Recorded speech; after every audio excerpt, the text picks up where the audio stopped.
Nga hadithet e pejgamberit sallallahu alaihi wasallam mësojmë disa kohë që janë më të rëndësishme për pranimin e duave, më të favorshme e kështu me radhë.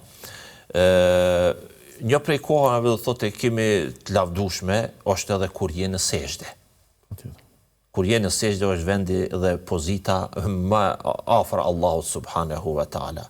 Pastaj koha e pranimit duas është edhe në mes dy ezaneve, pra ikameti, kur thirr ezani dhe ikameti është quajtur ezan, është koha e lavdruar për pranimin e duave. Pastaj koha e lavdruar për pranimin e duave kemi edhe kohën e syfyrit, treta e fundit e natës, ku Allahu azza wa jalla zbret qiellin e dynjas, do thotë ka dikush e kështu me hadithi është i njohur. Pastaj koha pranimit duave kemi edhe, pasi që jemi edhe në muajin Ramazan, kur jemi agjerueshëm, në veçanti koha e iftarit.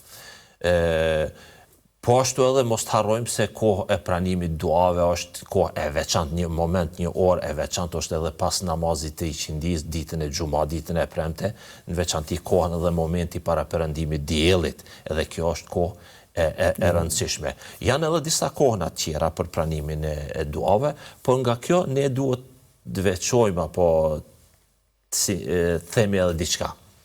Këto janë kohë më të favorshme që mësojmë nga hadithet profetike për kohë të rëndësishme pranimin e duave.